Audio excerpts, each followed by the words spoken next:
I didn't flinch when he said it. Dad leaned back in his chair, glass of scotch dangling between his fingers, that smug sneer painted across his face. "You're not welcome at our luxury resorts," he told me, as if his words could strip me of oxygen. I only smiled, picked up my phone, and said calmly, "Security, remove the Fairchild family's VIP privileges, all of them." That night, their keycards stopped working. It wasn't always like this. There was a time I would have begged for their approval. When I was younger, they dangled affection like a prize. My grades, my achievements, my very existence. It was never enough. My sister, Claire, was the golden child. I was the afterthought. Whenever we visited one of their sprawling resorts, they'd parade her like a trophy and remind me, "Don't embarrass us." I swallowed it, year after year. But beneath that polished family portrait, I saw the cracks. Dad's cruelty masked as discipline. Mom's cold silences whenever I sought comfort. And Claire always grinning at my expense, feeding off my humiliation.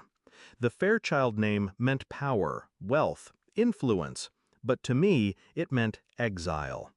The first betrayal came the day I graduated college.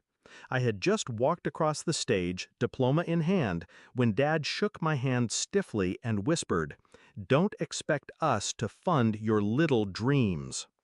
My little dreams were to take the crumbling boutique hotel my grandmother left me and restore it.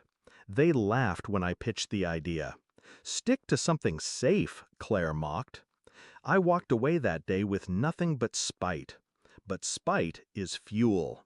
While they poured millions into their flashy resorts, I worked quietly. I lived inside that old hotel, fixing rooms myself, painting walls until my hands blistered, negotiating with suppliers one by one.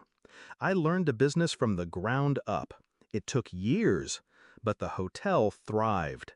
Then I bought another, then two more. My empire wasn't loud like theirs. It was deliberate, precise.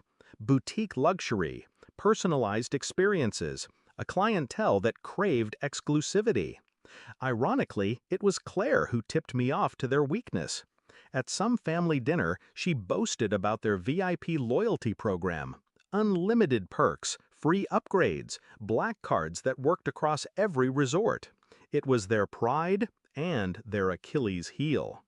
The discovery of betrayal didn't shock me. It confirmed what I already knew. My parents had been bleeding money, expanding recklessly, covering losses with loans, flaunting wealth they didn't have. When my name began circulating in travel magazines as the new face of luxury hospitality, I expected at least a nod.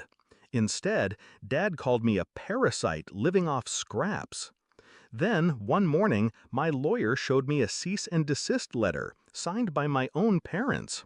They were suing me for brand infringement, claiming my hotels were confusing their customers. I laughed.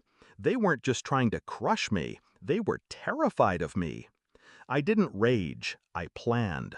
First, I strengthened my legal walls, copyrights, trademarks, patents, ironclad protections on my brand. My lawyers were wolves, hungry for a fight. Then I moved silently into their world. I bought stock, tiny pieces of their company, enough to slip into shareholders' meetings unnoticed, enough to gain access to the data they thought I'd never see. The numbers were worse than rumors suggested.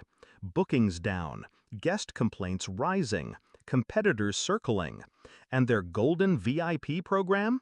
A financial drain, hemorrhaging perks they couldn't sustain. Perfect.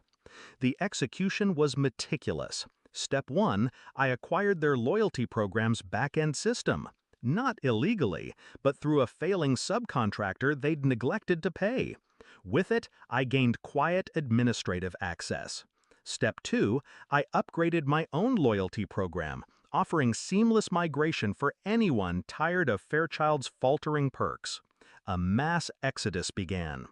Guests whispered, influencers compared, and suddenly my brand was the destination for those who mattered. Step 3, I waited for the right stage. That stage came during the annual shareholders gala, a ballroom glittering with chandeliers, executives in tuxedos, cameras flashing. Dad stood at the podium, rehearsed confidence dripping from his voice. He spotted me in the crowd and smirked, as if to say, "You'll never sit at this table." When I approached him later, drink in hand, he spat the line that had been simmering inside him for years. "You're not welcome at our luxury resorts." The room chuckled. Claire laughed the loudest. I didn't argue.